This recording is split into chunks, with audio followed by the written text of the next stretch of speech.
जाण्यासाठी तयार झाले. किती वर्ष काशी मागून घेतली? 80 सहस्त्र वर्ष. कारण अवर्षण दूर केल्यानंतर ही काशी मला सुजलाम सुफलाम करायची होती म्हणून. म्हणजे अवर्षण दूर केलंस त्या क्षणापासून या काशीच्या ठिकाणी ही काशी सुखी समाधानी होऊ शकत नव्हती. हा आत्मविश्वास तुझा निर्माण झाला होता. अवर्षण की काळ किती काळ दूर करायला लागेल याची कल्पना मला होती. याची कल्पना नव्हती. मग मान्य करते तू भक्ती तत्वानं, तुला ती मान्य नाही, माहीतही नाही. मग ज्यावेळी अवर्षण दूर झालं त्यावेळी तुला काल मर्यादा कळली. वा एवढ्या कालावधीत ही काशी, आज काशीतील अवर्षण दूर झालं, मग आता या काशीत माझं पुण्य भक्ती तत्व सतेज आहे, ते सतेज राहायला हवं. मग शिवशंभू महादेवांना काशी द्यायला हवी असं तू का निर्धार केला नाही? मग जर का मी शिवशंभू महादेवांना काशी दिली असती, विरंजितांचे शब्द विकार झाले नसते. कसे काय? कारण विरंजितांच्या मुखातून निघाले शब्द होते, तुला 80 सहस्त्र वर्ष काशी दिली तथास्तु. मग हे जर का 80 सहस्त्र वर्ष अगोदरच मी शिवशंभू महादेवांकडे दिली असती तर विरंजितांचे शब्द खोटे ठरले नसते. विरंजिताच्या शब्दाचा नाही, पण जर का तू असं केलं असतंस तर या काशीच्या ठिकाणी प्रत्येक राजा मुखातून राजा दिवादासारखा उगवला असता. माझ्या नावलौकिकाची मला गरज नाही. ज्या ती विरंजितांनी माझ्याजवळ 80 सहस्त्र वर्ष काशी दिली त्या ती पूर्ण विचार विनिमय करून दिली नसेल. आता त्यांच्या त्रैनिवासात काय ठरलं हे तुला जर का माहित नसेल तर याचा विचार हे जर का तुला माहित होतं तर मी तर असं म्हणेन तू तुझ्या स्वार्थापायी केलंस. याला कारण आहे. 80 सहस्र वर्ष मागून घेतलीस. दुसऱ्या बाजूनं तुझं लग्न झालं होतं. मग असं असताना माझं लग्नही करून द्या, हा स्वार्थ कुठला? स्वार्थ क्षत्रिय घराण्यात जन्माला येतो तो कितीही विवाह करू शकतो. या धर्मानुसार मी विवाह केला. यात स्वार्थ कोणता? धर्म स्वार्थ कोणता? एकच. तू लाखाचा पोशिंदा होतास. तू आदर्श जनतेला घालून देण्यासाठी ज्या ज्याप्रमाणे वागशील ना त्याप्रमाणे जनतेसमोर आदर्श राहणार. ज्यानं एका विचारानं एका पत्नी बरोबर जर का संसार करून शिवतत्वाला जागण्यासाठी या काशीचं अवर्षण दूर केलं असतं तर तो स्वार्थ भेटला नसता, या जनतेसमोर आदर्श राहिला असता. पण दुसरं लग्न करून घेण्याचं कर्तव्य केलंस. आता तुझ्या मनात स्वार्थ निर्माण झाला. हे जनतेसमोर उभं राहील म्हणजे जनता राजकर्त्याचा आदर्श बाळगते. अगदी. मग राजकर्ता देवांचा आदर्श बाळगतो. ज्या देवतेच्या वतीनं तू आलीस त्या शिवशंभू महादेवानं आदिमाया आदिशक्ती म्हणजे पार्वती माता, त्या अगोदर दाक्षायणी माता, नंतर गंगा माता, तिघांशी विवाह केला. ज्यांनी मला काशी दिली ते विरंची, त्यांनी गायत्री माता आणि त्यानंतर सरस्वती माता यांच्याशी विवाह केला. म्हणजे तुम्ही किती केले तरी चालते. देवतांचा आदर्श घेऊन तू वागायला गेलास. अनर्थ घडणार आहे. कारण भक्ती तत्व या जगात श्रेष्ठ आहे ना. मग देवतांचा आदर्श घेऊन तू चाललो म्हणजे देवतांनी आतापर्यंत या विश्वासाठी केलं, तत्वासाठी केलं, भक्ती तत्व सतेज ठेवण्यासाठी केलं. तू मागून घेतलीस, देवानं मागून घेतली नाही. देवानं मागूनच घेतली. हवी विश्व कल्याणासाठी ज्यावेळी यज्ञ चालू झाला आणि विरंजित त्याचे यजमान होते, सरस्वती मातेला येण्यास विलंब झाला, त्यावेळी एका गोप धरण्यात जन्माला आलेली कन्या म्हणजे गायत्री माता. या गायत्री मातेशी विरंजितांनी तात्काळ विवाह केला. का? कारण स्वतःचं यजमानपद जाऊ नये म्हणून माझा विवाह करायची मागणी केली आणि त्यानंतर तो यज्ञ पूर्ण झाला. ही मागून नाही घेतली तर काय ती मिळाली? पुढून मागून नाही, पुढून घेतली. आता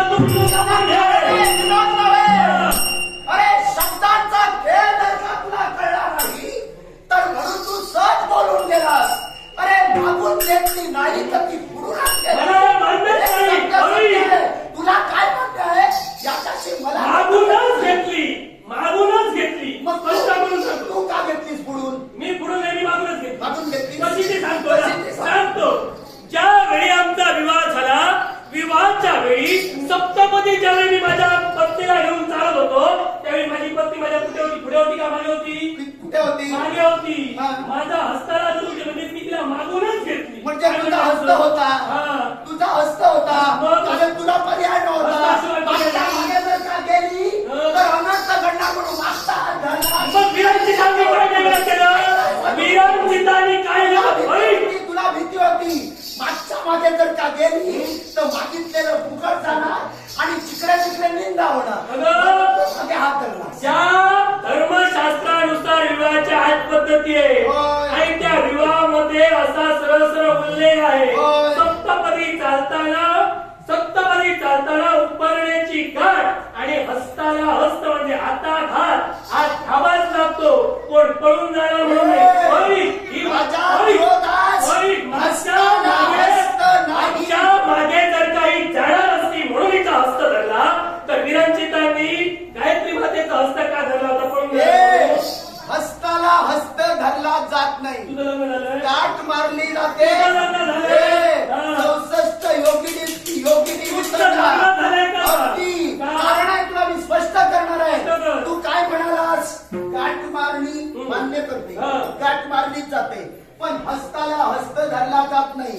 प्रत्यक्ष कृती दाखवते. दाखव. तुझं बोट हे बघ. काय होतंय?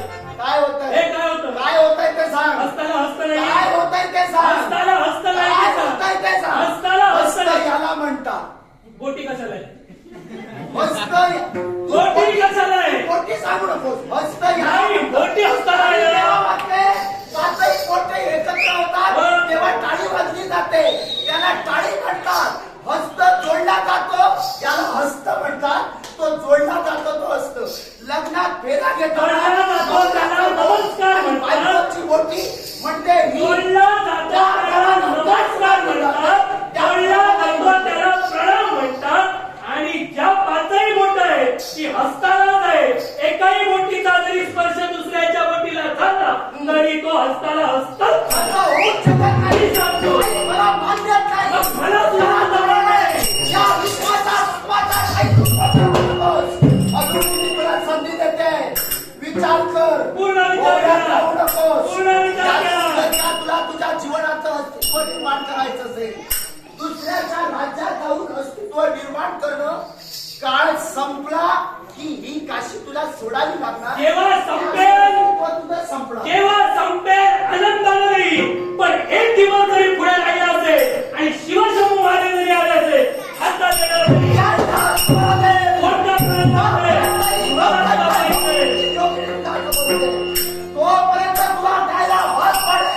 त्याच वेळी काशी सोडून निघून जाईल.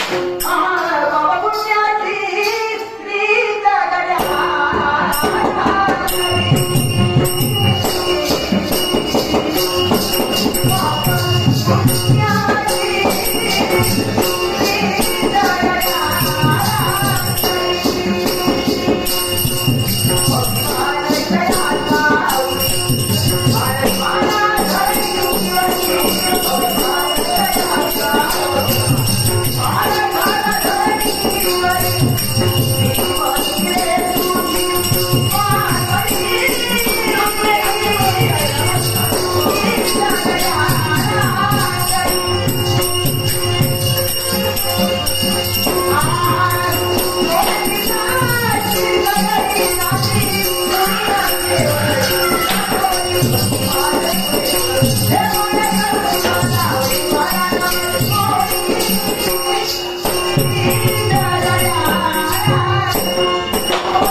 शिवाय ओम नमः शिवाय ओम नमः शिवाय. अरे तुझं ओम नमः शिवाय बरोबर आहे. तिकडे काशीतील आमचं सुरू झालं की नाही? देवा काशीमध्ये जे जे तुझी आज्ञा घेऊन गेले मग ते तिथेच रहिवासी झाले. मी पाहिलं होता तिथपर्यंत का नाही कारण ज्या कार्यासाठी तिथपर्यंत पाठवलं सध्या काही दिवस काही आलं नाही. इथे आले असते तुझ्या कोदाला बळी पडावं लागेल म्हणून मी इथेच थांबले. अरे हरणे म्हणून तिकडे राहिले. इथेच राहिले. अरे पुन्हा तयारी करून जायचं होतं. आता इकडं नाही. पण देवा, काय करणार आता अरे मला काशीशिवाय राहणं फार कठीण आहे. खरंय. काशीशिवाय मला कळत नाही आता काय करू सांग. देवा, समजू शकतो मी. काशीशिवाय तू राहू शकत नाही. पण ते काशीच्या बाबतीत घडलं ना देवा. काशीच्या बाबतीत घडलं नाही तर ते घडाविलं गेलं. जाणून बुजून घडाविलं गेलं. काशीचा विरह शिवाला झाला तो हेतू घडविला. अगदी खरंय. आणि घडविला. काशीला प्राप्त आदित्य करण्याचं काम तुम्ही केलं. माझी मित्रदेवता.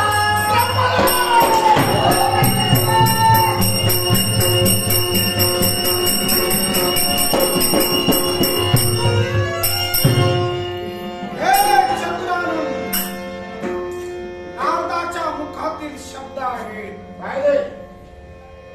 पित्याची तक्रार पुत्र करतोय. माझा पुत्र ती याचा रे.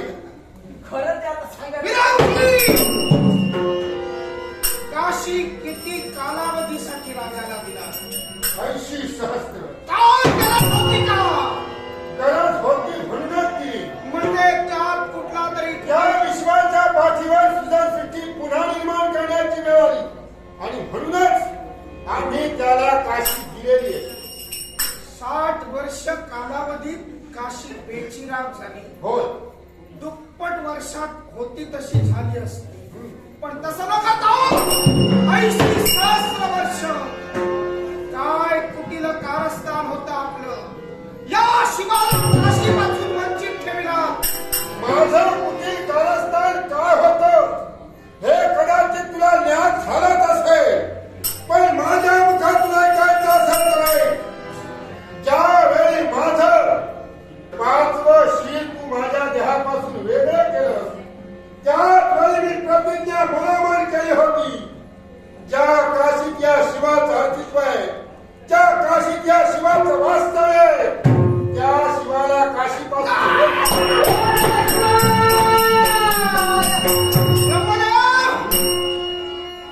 शिलाकमल तुमचं धडापासून वेगळं केलं होतं. याला जबाबदार दोषी तुम्ही होता.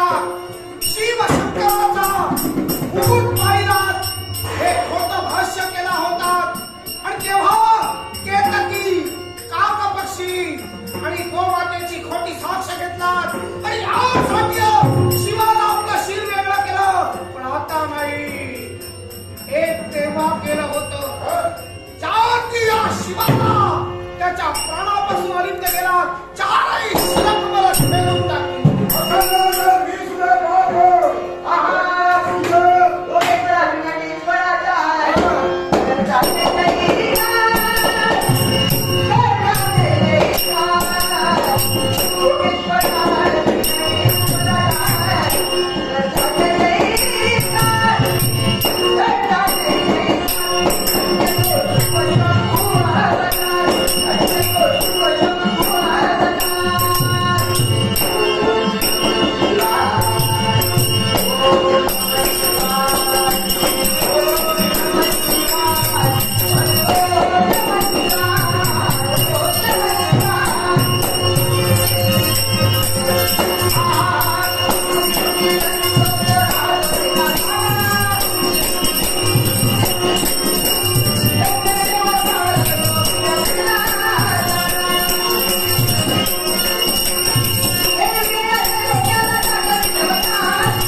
शिवाची काशी राजा दिवोदासाकडून हिसका हिसकावून द्या. देवा, तुझ्या जीवनात तू आतापर्यंत प्रयत्न केलेस.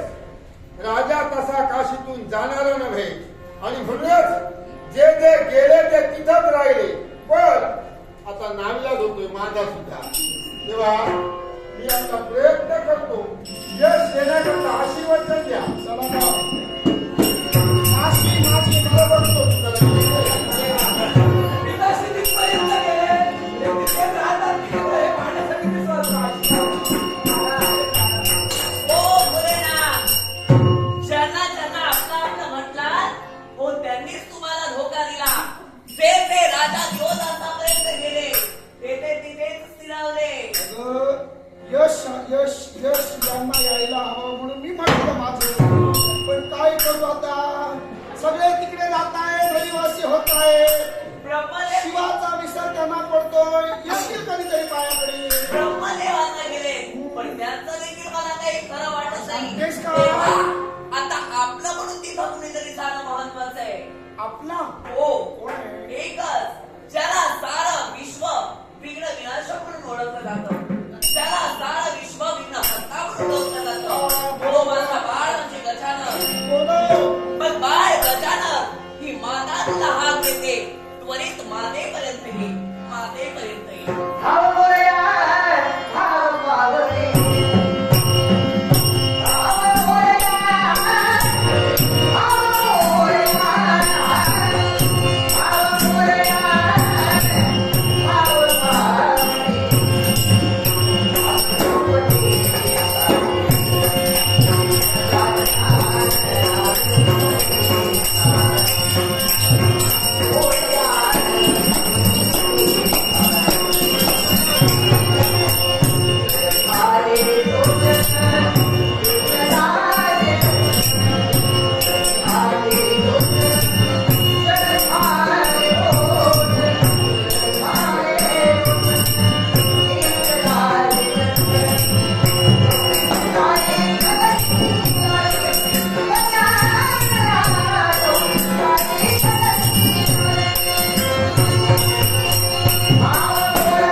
सांप्रत मंदार पर्वतावर आम्ही आलो.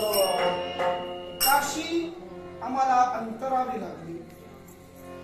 पण त्या ठिकाणी ज्या राजा रिपुंजयला काशी बहार केली होती, तो आपला अधिकार आता त्याच्यावर गाजवू लागलाय. शिवाची काशी याचा विसर त्याला पडला. तेव्हा सर्व देवता तिथं जात आहेत, आपली दैवी शक्ती पणाला लावताय. पण गजानन अपयश.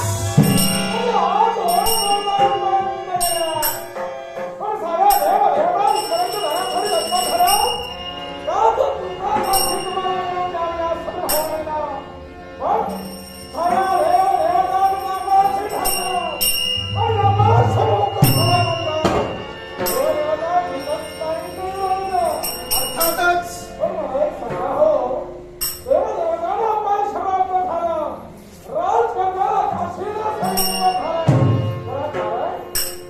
कारण अरे वास्तविक राजाला दुष्काळग्रस्त काशी बनल्यामुळे काही काळासाठी दिली. 80 सहस्त्र वर्षाचे शब्द राजाला आपले सत्यपोटी उचलले आणि तिथं काशीवर आपला अधिकार प्रस्थापित केला. मग ती काशी शिवाची आहे, ती शिवाला मिळायला नको का?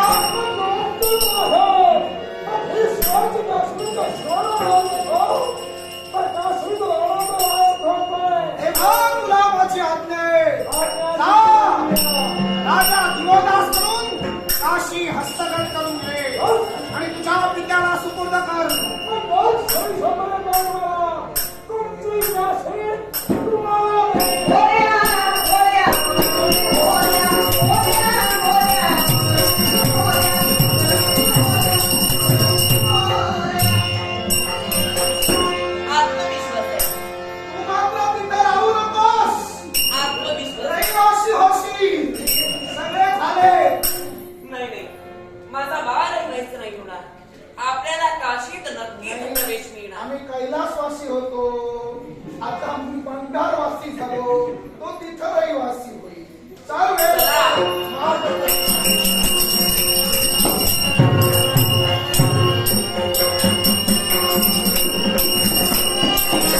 प्रतीक्षा धुरी हिने आमचे हार्मोनियम वादक श्रीमान बुवा संकेत कुडक यांच्या कलाकारांच्या गौरवपणे लाखोचे पैसे दिले.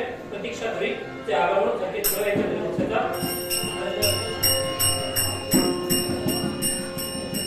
आता ज्या ज्या देवता येत आहेत त्या काशीत वास्तव्य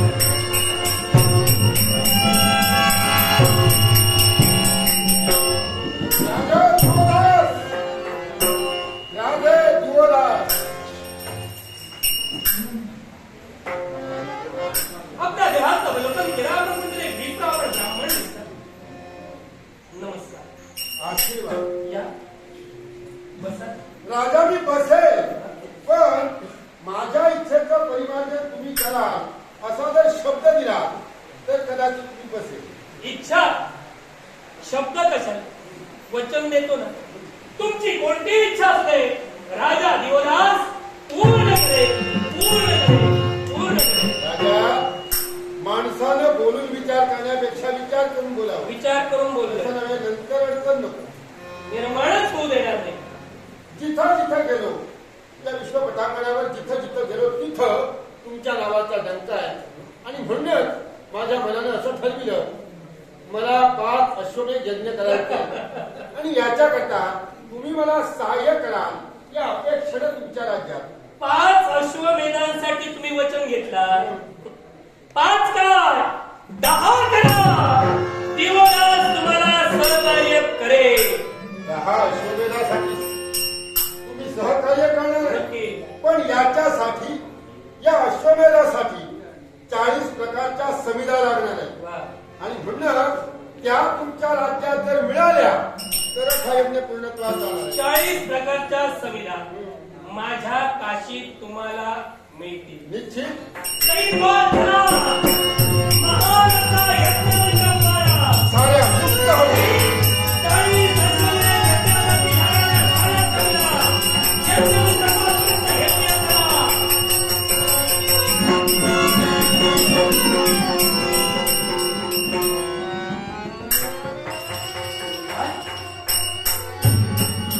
राजे चला लवकरात लवकर समिधा उपस्थित करा.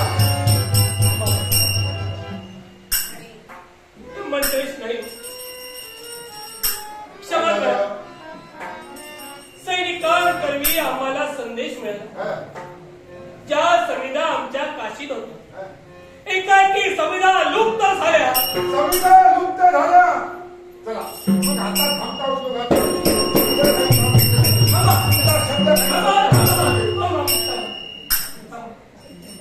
मी आपल्याला होतंय काय? वचन दिले. हा, मी वचनाला आपला बांधील आहे. म्हणून मी तुम्हाला 5 अश्वमेध यज्ञ करायचे होते. मी 10 सांगितले. हा, आता ते जर का झालेले असतील हा. शब्द माझे पाप तुमच्या माती. माझ्या कारण तुम्हाला ते करायचे होते. अरे बाप माझ्या माझ्यासाठी दुसऱ्याकडून करून घे. गरज नाही त्याची. त्याच्याला कोणी शिल्लक गरज नाही त्याची. मी करेन. हा. संविधा जरी नसतील हा. तरी मृत्तिकेच्या संविधा मी तुम्हाला हा, बनवून देईन. बरोबर आहे. मृत्तिकेच्या समिधा करूया आणि जगण्यात मृत्तिका जळणार आहे. त्या संविधानांना सजीव रूप देण्याची ताकद माझ्या भक्ती तत्वाला आहे. तुम्ही फक्त त्या संविधानचा आकार मला सांगा तशा मी बनवे. कोण आहे तिकडे? लवकरात लवकर मृत्तिका घेऊन या.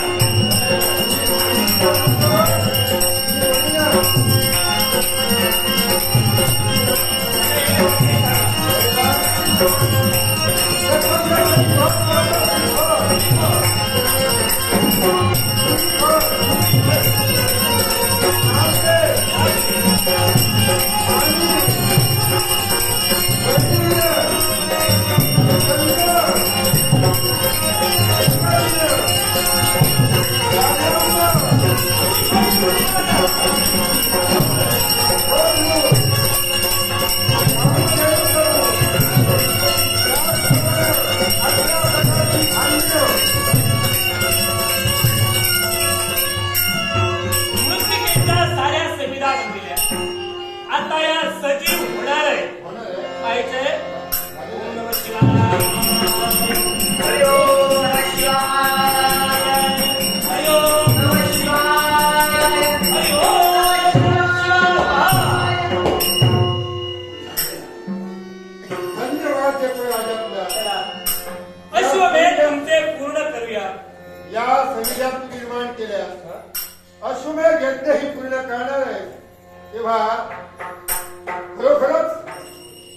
या दिव्यत्वाची मला प्रचिती आली आणि म्हणूनच हा परमपिता ब्रह्मा तुझ्या कर्तृत्वाला नाही लागू नका या पामराला. कर्तृत्व आमचं आहे केवळ तुमच्या आशीर्वादामुळे. तुम्ही जसा मार्ग दाखविता पडल्या प्रसंगी जे तुम्ही आम्हाला पुरविता त्यावरच आम्ही चालण्याचं कर्तव्य करतो. हे जर तू घडविलंस त्याच्यामुळं मी शंभू महादेवाला शब्द दिला होता की मी तुझ्याकडून ही काशी संपादन करीनच करीन. पण माझा शब्द आता फुकट गेलेला आहे. तेव्हा समजा मी तिकडे गेलो तर माझं काही करायचं नव्हे आणि नाही गेलो तर जरा तेव्हा असं करतो तुझ्या या राज्यात मी स्वतः वसतिस्थान करून राहणार आहे.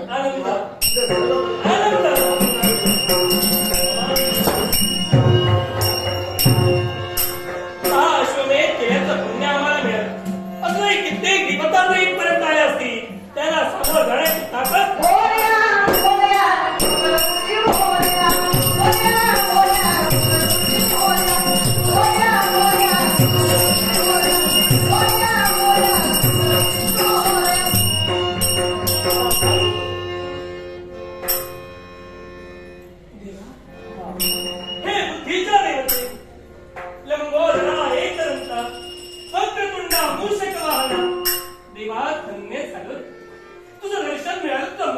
स्वरूप आम्हाला दिसलं. खरोखरच मन कृतकृतार्थ झालं. देवा या पामराच्या घरी तू आलास. देवा बैस म्हणते हे वर्षा तुझी वीरता पाहिली, तुझी भक्ती पाहिली, मन शांत समाधानी झालं या भक्ती. देवा कित्येक देवता आमच्यापर्यंत आले आहेत. बरोबर कित्येकांनी आम्हाला विरोध दर्शविला. पण तू जो देवा आलायस तो कोणत्या हेतून प्रवेश केला का? हेतू एकच ज्या देव देवता तुझ्या सानिध्यात येण्यासाठी दर्शन झाल्या. पण साऱ्या देव देवतांचे विचार आणि त्या विचारानं या काशीत घडलेला जो वाद, हा वाद घडविण्यासाठी हा विघ्न अर्धापर्यंत आला आला. या चमनाशी कारण का असेल तर फक्त एकच राजा. अरे यात दोष तुझा नाही, पण आज सद्भावना माझी आहे की शिवाची काशी ही तू शिवाला सुपूर्द कर. हा जे तू शब्द माझ्याशी बोलताना वापरलेस आतापर्यंत कुणीही वापरले नव्हते. पण देवा तू बुद्धीची देवता आहेस. बरोबर. चंद्र तुझ्या आत्मेनं फक्त बुद्धी वाटण्याचं काम करतो. हा पण बुद्धी मागचा खरा सूत्रधारच तू आहेस. मग जर का 80 सहस्त्र वर्ष मी विरंचितांकडे काशी मागितली, मग ही 80 सहस्त्र वर्ष मागण्याची बुद्धी मला कुणी दिली कळू शकेल का? शब्द सत्य ही आमच्याकडे तुला प्रेरणा मिळाली. पण या क्षणी आम्ही तुम्हाला प्रेरणा दिली, पण त्याचबरोबर तुमचं कर्तृत्व हे या क्षणाला श्रेष्ठ ठरलं. आम्हाला वाटलं होतं 80 सहस्त्र वर्ष काशीत घडणारे वर्ष दूर करण्यासाठी तुला जातील. म्हणून आम्ही तुला प्रेरणा दिली की 80 सहस्त्र वर्ष काशी मागून घे. ही आमची प्रेरणा. पण आमच्या प्रेरणेपेक्षा तुझं कर्तृत्व आणि तुझं भक्तितत्व हे श्रेष्ठ ठरलं. मग ते 80 वर्षांचा कालावधी पूर्ण होण्यापूर्वी आज काशीच्या ठिकाणी सारी जनता कशी सगळा सुबराम आवडते. याला कारण काय तर तुझं कर्तृत्व आणि तुझं भक्तितत्व होय. देवा हा अरे शब्द जर का एखाद्या व्यक्तीला किंवा एखाद्या देवतेला दिला, प्राण गेला तरी व्यर्थ, पण शब्द जाता कामा नये. हे तुझ्याकडूनच आम्ही शिकलो. बरोबर. कारण ज्यावेळी तुझी माता देवा म्हणजे पार्वती माता तिनं स्वतःच्या मळीपासून एक बालक बनविला, मूर्त स्वरूप त्याला दिले, हा स्नानगृहाबाहेर तुला पहारेकरी म्हणून ठेवले. त्यावेळी विश्वाचा देव म्हणजे शिवशंभू भोलेनाथ तिथपर्यंत आले. नानाविधा स्नानगृहात प्रवेश करता देण्यासाठी तुझ्याकडे विनवणी करू लागले. पण तू शब्द मातेला दिला होतास आणि या शब्दापोटी स्वतःच्या पित्याला तू रोखलंस. त्यानंतर जो प्रसंग घडला हा पूर्ण विश्वाला आहे. पण देवा मला सखेच्या शब्दासाठी पित्याशी विरोध धरू शकतो, तर विरंचिताला दिलेला शब्द पाळण्यासाठी मी देवतांशी विरोध पत्करू शकत नाही का? अरे यार मी तुला वाढ म्हटलाच नाहीये. अरे यार तू चुकलास असं मी कधी म्हणणारही नाही. अरे तू तुझं कर्तव्य पूर्ण करतोय, पण त्याचबरोबर एक तुला मी मार्ग देतोय. तुला बुद्धीला सुचित करण्याची बुद्धी कुठली असेल? अरे आतापर्यंत देवतांनी ज्याप्रमाणे तुला मार्ग दिला त्याप्रमाणे तू लागलास आणि 80 सहस्त्र वर्ष अरे देवताने तुला शब्द दिला आणि त्याचप्रमाणे तुझी इच्छा पूर्ण करण्यासाठी तू झटतोय. मग तू ज्या कार्यासाठी 80 सहस्त्र वर्ष काशी तुझ्या स्वाधीन करून घेतली, मग ते कार्य पूर्ण 80 सहस्त्र वर्ष होण्यापूर्वीच झालंय. मग अरे आज भक्तांनी जर त्या देवतांना सहकार्य केलं असेल तर देवाईपेक्षा भक्त श्रेष्ठ आहे याची प्रचिती अरे साऱ्या देवदेवतांना पटली नाही. आणि याच विश्वाच्या ठिकाणी अरे या भक्तांचा मोठेपणा या देवाला राखून ठेवायचा आहे. देवा आलं माझ्या रे, हेतू तुमचा एकच आहे, फक्त ते तिरस्काराला बोलत होते आणि तू गोड बोलून घेण्यासाठी आलाय. तेव्हा काशी मला द्यायची नाही. जोपर्यंत 80 सहस्त्र वर्ष पूर्ण होत नाही तोपर्यंत काशी कुणाच्याही स्वाधीन होणार नाही. आणि जर समजा शिवशंभू महादेवांच्या स्वाधीन व्हायला हवी तर शिवशंभू महादेवीत पर्यंत यायला हवे. तर मी त्यांना जा म्हणून सांगितलं नाही, त्याची मी त्याला या म्हणून सांगणार नाही. आणि राहताना एकदा दुसरी गोष्ट, ज्या ज्या देवतांनी मला विरोध केला त्यांना समजाविलं. ज्या देवता गेल्या प्रति देवता निर्माण केल्या, सूर्य चंद्र इंद्र वायू वरुण पर्जन्य. जर का देवा तू गेला असतील प्रति गणेश निर्माण करायला वेळ लागणार तुला नाही. गैरसमज आहे लक्षात ठेव. अरे त्यामुळे तू म्हणून केला देवा बुद्धीची देवता तू आहे. अरे प्रति देवता निर्माण करण्याची बुद्धी अरे मीच तुला दिली, एवढे तू विसरू नको. मग देवाचा तुझ्याशी तुला संघर्ष करण्याची बुद्धी तूच मला देतोस का मला? अरे देवता निर्माण केला म्हणून तू गणेश निर्माण करण्यास सांगितलं असेल तर या विश्वाच्या ठिकाणी तुला कोळीतोड होईल, एवढे तुला छान स्वतःचा भक्तिनिधन स्वतःची पूजा प्रभाव तेवढा आहे. हे काशी एकाही देवतेशिवाय मी नक्कीच सांभाळू शकतो. मग माझंही काम करण्याचे शब्द आहे. शिवाची काशी ही शिवरामाने असावी. या सगळ्या शिवरामाचा समावेश आहे. एवढे लक्षात ठेव.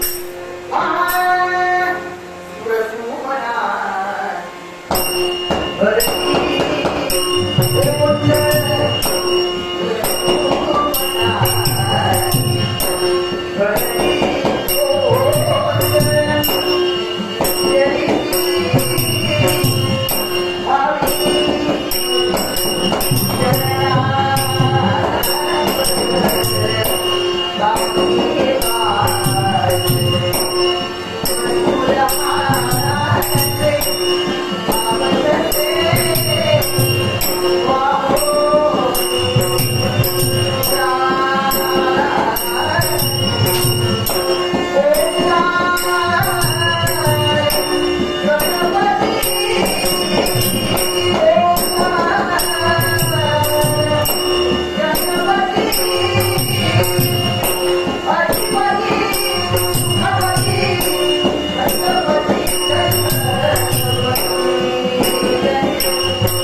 मना पर्याग पंचांगाच्या शेवटच्या पानारील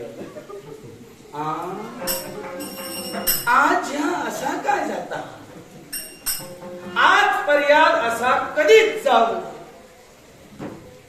भास्कराच्या समोर कोणी प्रश्न केलो आणि त्याचा प्रश्नाचा उत्तर भास्करान घेऊन नाही म्हणा नाका जरा संशय घेऊ म्हणा मिया काय केलं पाठसून परत पुढे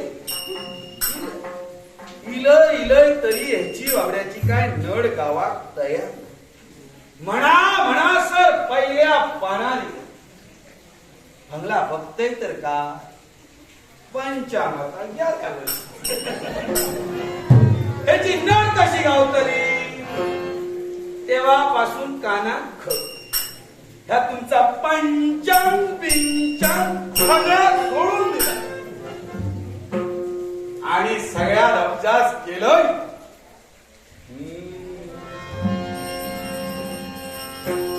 नक्षत्रा सगळा चांगला घडयत ती नक्षत्रा आणि सगळा वाईट घडयत ती नक्षत्र म्हणा आपण पटकन म्हणतो खयच्या नक्षत्रात जन्मा गेलो ती नक्षत्रा हो त्या 27 नक्षत्रांचा अभ्यास केला आणि त्या नक्षत्रांचे रेणी त्याच्या जीवात आज जा काय मी घडयत म्हणा ज्या भास्कर ज्योतिषीचा नाव झाला म्हणा तुम काय सांग तुमचा कायता असा आज काय जाता उद्या काय येताला ह्याचो सगळ्याचो अभ्यास करून तुमका बरोबर वागाव बोलाच्या भांडणी दिसतात आज ह्या भास्कर ज्योतिषा निरोप खैसरीला काशीतून निरोपिला आणि ह्योच भास्कर ज्योतिषी त्या काशीचा भविष्य कथन करतलो थंय जरा पुढच्या मोठा गावताला अडान हय थांबण्यापेक्षा जैसून निराविला त्या काशीचा भविष्य कथन करून भास्कर ज्योतिषी लगोरीला चाललो भविष्य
झालं? हो तुमच्या काशीतूनच संदेश येलो. नाही हो, हा?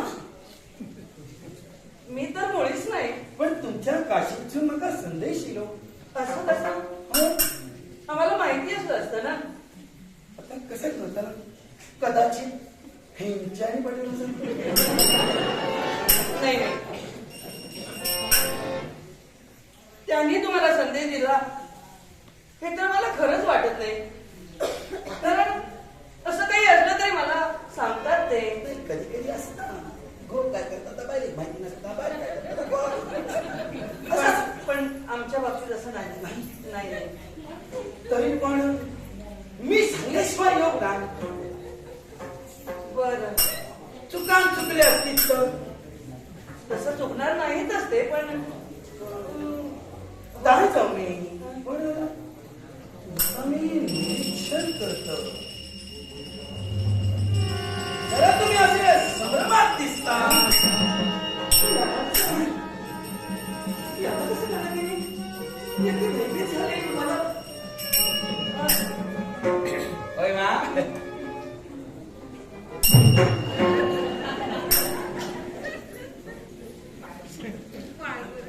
बरोबर ठीक आहे. आता सांगतो.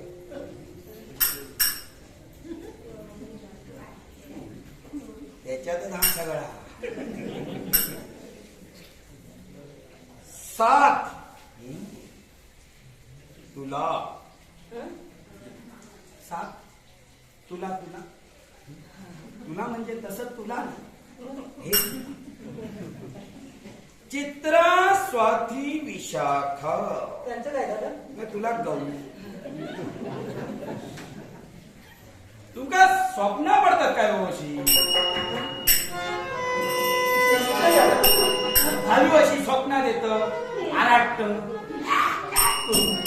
होय मा भास्कर बरोबर सांगत रे. काय आता सांग नाही ऐकत नाही तुमच्या बाबतीत.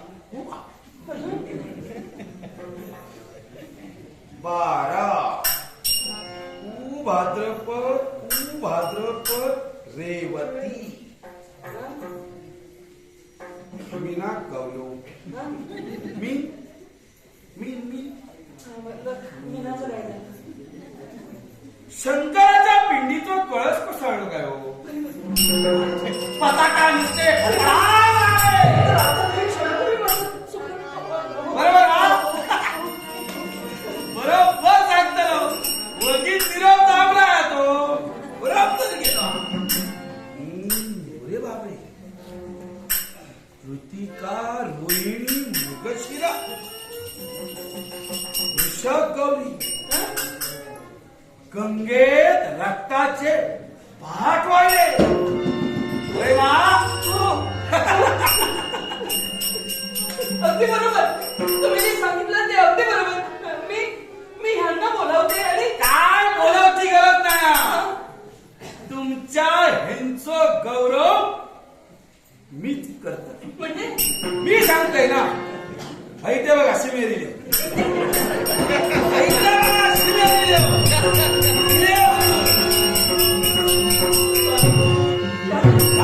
काशीचं गौरव ज्योतिषशास्त्र जाणता. राजा दिवोता तंतोतंत मला सांगितलं. नमस्कार. आपल्याला संदेश दिला कोणी? तुमच्या काशीत शिण्याची माझ्या पत्नीला तुम्ही म्हणे तिचं भविष्य कथन केलं. हो. असे वेषांतर करून फिरणारे बरेच जण आहेत. बरोबर. माझ्या पत्नीला तिचं भविष्य कथन केलं कुणीही सांगितलं. मला माझं भविष्य सांगा, मला या काशीचं भविष्य सांगा, तर मी मान्य करेन. ह्यात काशीचं भविष्य कथन करू. भास्कर असे भास्कर लिहा. राजा दिवोदास बरोबर ना. 80,000 वर्ष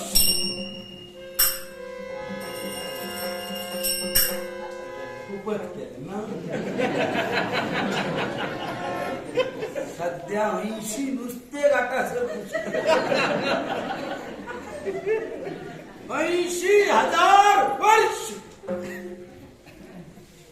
साधा सुद्धा काम नाही. मी केलं मी.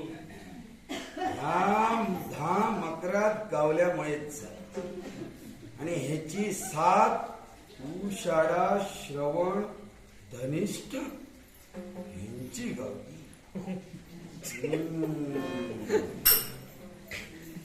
राजा दिवादास आवरून घ्या. काय बोलतात आ काय बोलतात नाही आवरून घ्या. म्हणजे 80,000 वर्ष काय हो विलंब आहे तू. तो तुमका वाटता आता ह्याच्यात दिसणार नाही ना. काय ते तिथं तुम्हाला काय दिसते. ऋषिक गावली ना विशाखा अनुराधा आणि ज्येष्ठा त्यांच्यानी माका कळून दिलो. काय आवरून घ्या.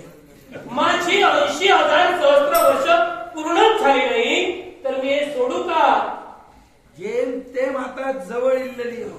किती जवळ हा किती जवळ. हा मी सांगतो त्याच्यासाठी तुमका कोण काय मदत करू शकता ह्या मी आज सांगू शकतो. ते सांग. आता सांगू वाईस कन्या कोणाची. नाही ही कन्या आहे तुमच्या राशीला. कन्या तू फाल्गुनी हस्त आणि चित्र फाल्गुनी म्हणजे उत्तर फाल्गुनी बरोबर 11 आजपासून बरोबर 18व्या दिवशी आजपासून 18व्या दिवशी काय होणार. अशी एक व्यक्ती पांढरे शुभ्र वस्त्र व्यक्ती येतात लक्क सूर्यप्रकाश दिसताना तुमका साधी दिसतय. कदाचित ती इल्यार हसतली सुद्धा पण त्यांच्या हसण्यात जाऊ नको. ती व्यक्ती साधी सुधी नाया.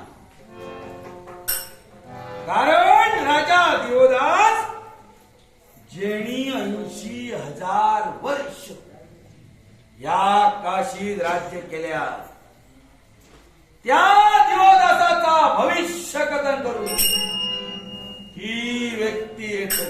म्हणजे आजपासून बरोबर 18व्या दिवशी अशी एक व्यक्ती आमच्या काशीच्या राजदरबारी ती काशीच्या राजदरबारी आल्यानंतर ती आमचं भविष्य कथन करेल. काशीचं भविष्य कथन करेल. पण राजा यात मात्र काम करा. आजपर्यंत तुम्ही कोणाचाच ऐकान घेऊ ना. देवांका सुद्धा सोडू ना. प्रतिदेवता निर्माण केल्या. हो पण त्याच्यावर काय परिणाम करून जाऊ नको. ते जा जा सांगतले ता सगळा तुमका ऐकावया. मान्य. कारण राजा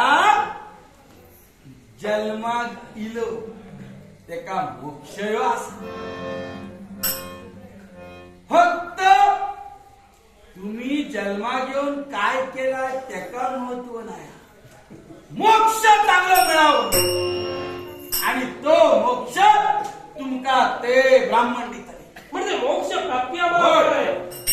बरोबर 18 दिवस कुठे जात आहे. माझं झालं. माझा भाग या हो ज्योतिषी थांबा. तुम्ही आम्हाला भविष्य सांगला 18 दिवसात. आजपासून 18व्या दिवशी एक ब्राह्मण येणार. येतच. मग 18 दिवस तुम्ही कुठेही जायचं नाही. जोपर्यंत ते येत नाही काशी सोडायची नाही. हो मी माझं काम केलं. तुम्ही भविष्य कथन केलात. 18वा दिवस जोपर्यंत येत नाही की व्यक्तीला दरबारात नाही कुठेही जायचं नाही. तुम्हाला जेवढं मित्र तेवढं आम्ही देऊ.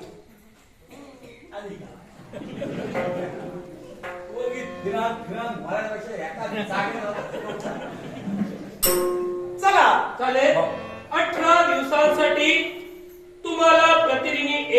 1000 मोहरा मिळतील. नाही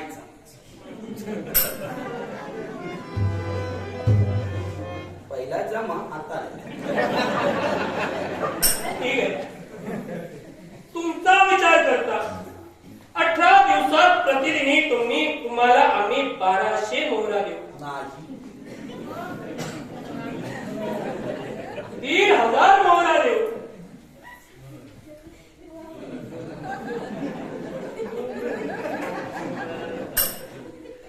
दोन 2000च दिले तुम्ही.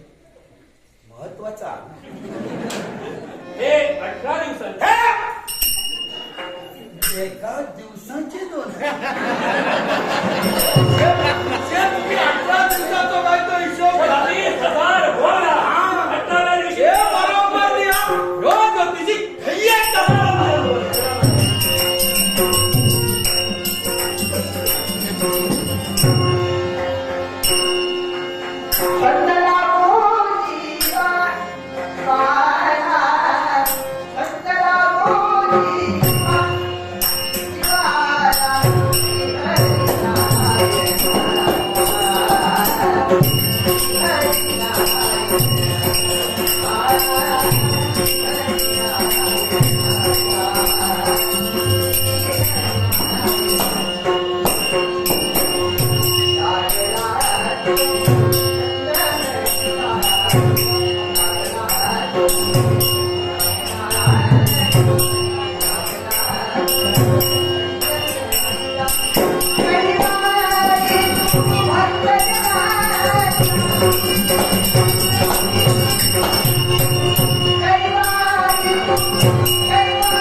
सत्वंशी केली तुरीनं, तमांशी केली परिपूर्ण.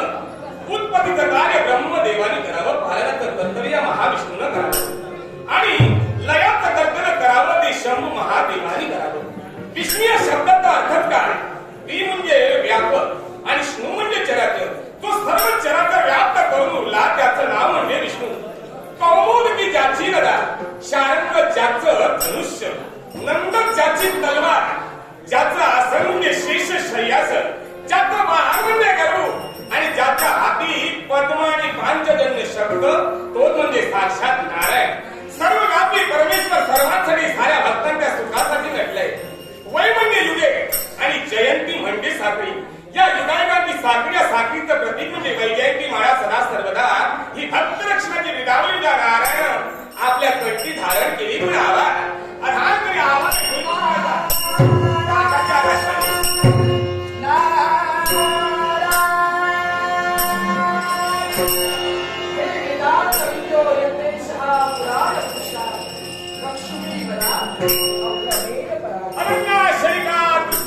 जीवित विद्या असा शुभाशीर्वाद सदैव तुझ्या पृष्ठभागे.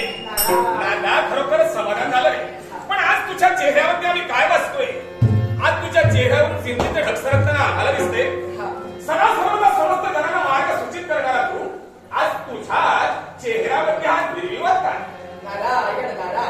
देवा सर्वज्ञ तू आहेस. काशीमध्ये जे काही चालू आहे देवा तू जाणतोय त्या काशीमध्ये एक ज्योतिषी गेला आणि त्या ज्योतिषानं भविष्य कथन केलंय देवदासासमोर. आता तो ज्योतिषी कोण हे पण तू जाणतोयस. मग आता त्या ज्योतिषानं जे भविष्य कथन केलं ते सत्य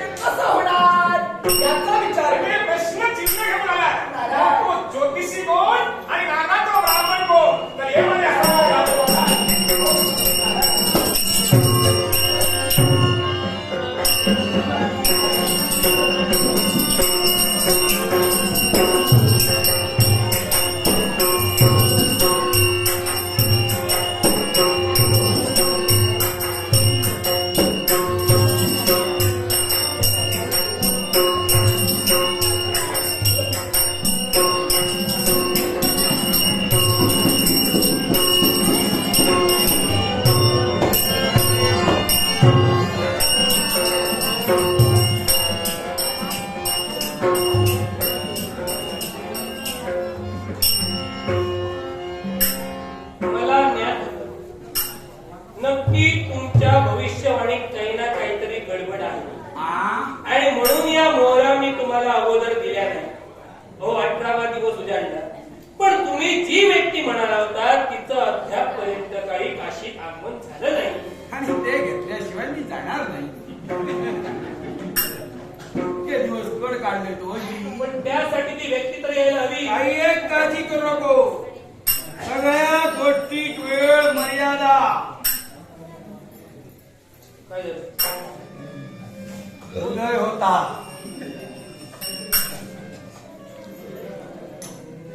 उदय होता म्हणजे लक्ष प्रकार. काय सरले? हो हो. दुसऱ्या शिमेर पोचले. उजेड तळे सुनत दिसता. हे बघिले. हे बघिले. कुठले म्हणजे नक्की नाही तर ह्या इतक्या उजेडात तसे उठणारे हे बघिले. हो हो हो. आपल्या शिमेरीले उठ.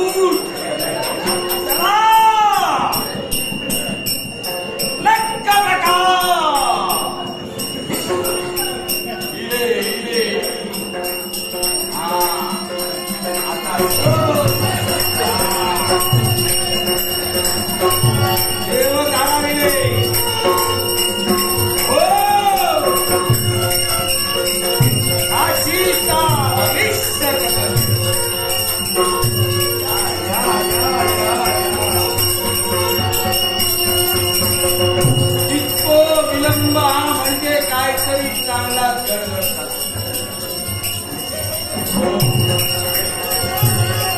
अशी व्यक्ती त्याच्यामुळे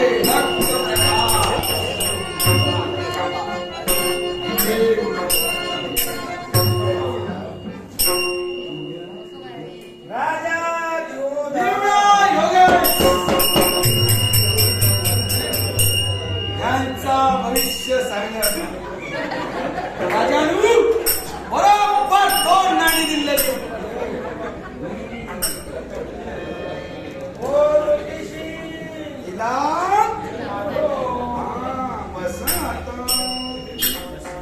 ज्याप्रमाणे आम्हाला होती कळ त्याप्रमाणे मी ती तेजस्वी मूर्ती आज आमच्या समोर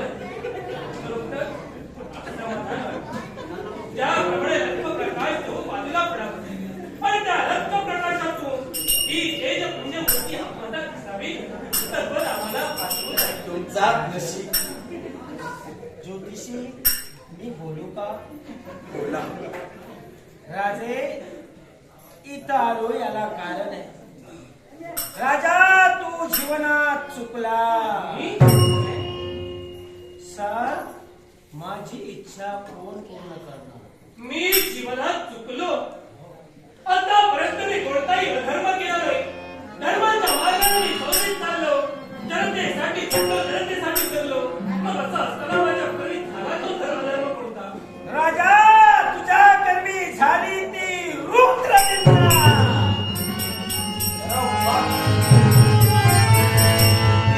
कळत नाही पण नकळत शिव शंभूच्या नावावरून साऱ्या देवतांशी मी वैरत्व पत्करलं. नकळत माझ्याकडे मी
जलाशयाने तथा चतुर्थी पुरुषा परिषदे शिलेतेन शिलेन कुलेन कर्मणा. ज्याप्रमाणे सुवर्णाची परीक्षा घासून कापून वितळून व त्यावर घण मारून होते ना, त्याप्रमाणे प्रत्येक माणसाची परीक्षा विद्येने स्वभावाने शिलाने तो काय करतो त्या कर्तृत्वानं होते. आणि तुझा शुद्ध आणि पवित्र आदर्श या जनते समोर मांडला म्हणून हा वैकुंठीचा नारायण राजा देवदास तुला प्रसन्न झाला नाही. रत्नविमस्तैशिका वाते आपल्याला नश्यते. रत्नाच्या उजेडाची ज्योत मोठ्या वाऱ्यानेही निघत नाही. हे आज तमाम काशीवासियांना आणि सारा देवाधिकांना तू पटवून दिलेस. खरोखर धन्यता वाटते राजा देवदास. दुसरी गोष्ट, अरे तो सूर्यदेव केवळ वैद्याच्या रूपाने या तुमच्या काशी नगरीत आला. कुणाला आदिव्याधी आहे की नाही समस्त जणांना विचारू लागला, पण कुणाला आदिव्याधीच नव्हती. म्हणून या सूर्यदेवानं केलं का माहिती का, अष्ट दिशांना केवळ 12 आदित्य रूपानं राहिला. मयुखादित्य, यमादित्य, वैनादित्य, वैनतेयादित्य, वरुणादित्य, केशवादित्य, गंगादित्य, द्रौपदादित्य, सांबादित्य, खगोलक, लोलार्क आणि उत्तरार्क, मित्र, रवी, सूर्य, भानु, खग, कृष्ण, हिरण्यगर्भ, मलिकादित्य, सविताकर, भास्कर या 12 नावाने तो मंडित झाला.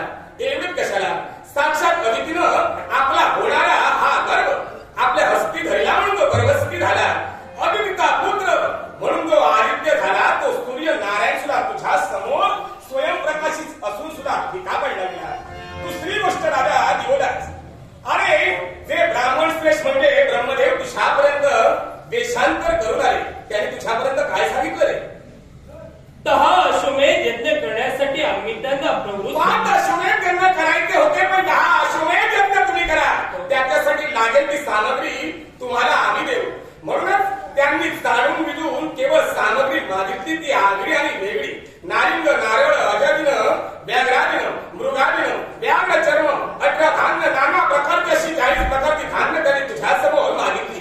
तुझ्यासमोर समवेत काहीच नव्हतं, तरी सुद्धा मातीची धान्य आणि मातीच्या सर्व धातवानी वस्तू तू बनविला आणि तुझ्या तप सामर्थ्याच्या योगे करून साऱ्या त्या सजीव राजा देवदास तू करून दाखविला. याच म्हणतात हे तत्व, हे तुझं सत्व तू जोपासला. तुझ्या पुण्याच्या भक्तीच्या प्रभावानं अरे सारं तू सजीव केलंस. ब्रह्मदेव सुद्धा हतबल झाले.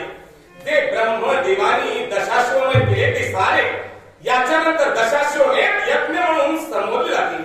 एवढंच कशाला, ही आता 4 तोंड आपल्या कैलासीच्या भोलेनाथांना दाखवायची कशी, कारण एक तोंड त्यांनी आधीच मारलं होतं. म्हणून त्यांना लज्जा वाटली आणि या ठिकाणी राहिले. आणि शंभू महादेव आपल्यावरती गोपायमान होणार म्हणून त्यांनी काय केलं, वाळूचे लिंग स्थापन केलं आणि या लिंगाला दशाश्वमेधेश्वर नाव असं प्राप्त ही झालेलं आहे. एवढं कशाला, या दशाश्वमेधेश्वर लिंग समोर या ब्रह्मदेवाने केलं ते पहिला प्रथम गंगा पूजन केलं. गंगा पूजन जो कोणत्या दशाश्वमेधेश्वर लिंगाच्या समोर जाऊन करेल ना, एक भक्त नक्तमध्ये राहून चतुर्थ प्राणा धवशांत विलंब करून तन मन एक राहावे ओम नमः शिवाय या मंत्राचं तप सामर्थ्य त्या ठिकाणी जर का दाखवून देईल तर सारा पितरांचा दोष हा मुक्त केला जाईल. एवढं कशाला, जर का त्या ठिकाणी त्यानं गंगा पूजन केलं असल्यास 10 अश्वमेध केल्याचं पुण्य त्या भक्त गणाला प्राप्त होतं. गंगा पूजन म्हणजे ही गंगा देवी म्हणजे बंधनातून मुक्त करणारी देवी म्हणून याच्यानंतर या गंगा देवीला सारा विश्व बंदी देवी म्हणून संबोधली. दुसरी गोष्ट राजा देवदास, अरे या ठिकाणी आम्ही आलो खरं संकल्पाचं उदक तू आमच्या हस्तावरती सोडीलच म्हटल्याच्या नंतर काशी या वैकुंठीच्या नारायणाला तू दान केली नाही. आतापर्यंत ज्या ज्या देवता माझ्या समोर आल्या काशी शिवशंभू महादेवाला परत दे असे भाष्य त्यांच्या मुखातून करलं. पण देवा, आज मी तुलाही काशी दान दिली, मग ही काशी शिवशंभू महादेवांची केव्हा होणारच नाही. शिवशंभू महादेवाला काशी करणार नसले तरी सुद्धा वैकुंठीचा नारायण केव्हा दान केलेली काशी त्यांना प्रदान करणार आहे. सर्व सांग यातून भाषणाने सांगण्याचे बसले आला संयुक्त मंडळाच्या वतीने देवाला म्हणून आदर बक्षाचा स्वीकार.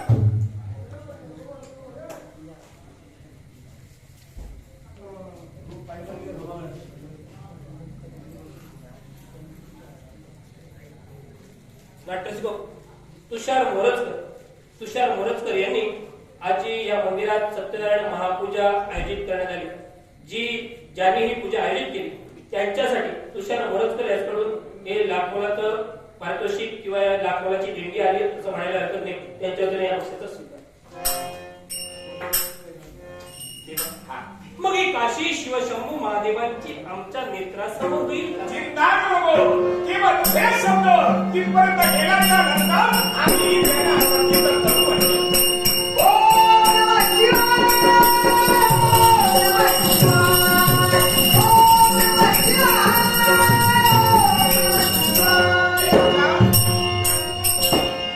कोण म्हणतंय शिव काशीत नाही?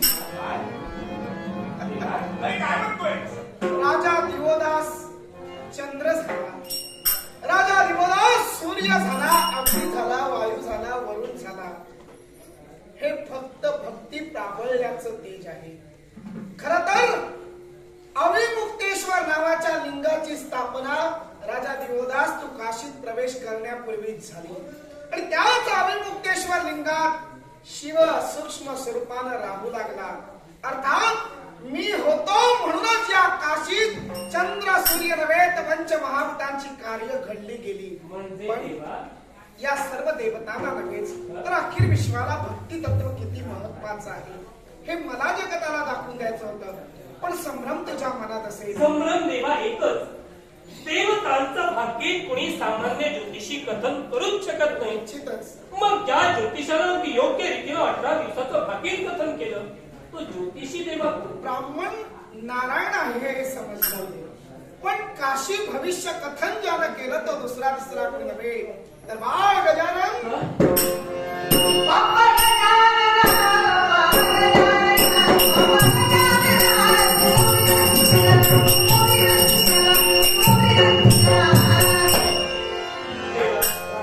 संघर्ष तुझा आणि माझा झाला त्यावेळी जाता जाता तुझ्या मुखातून निघणारे शब्द दिवदास कोणत्या भूमिकेत कोणत्या वेशात कोणत्या वेळी येईल याची जाणीव तुला होणार नाही. देवा जसं बोललास तसंच केलं. हे शब्द सत्य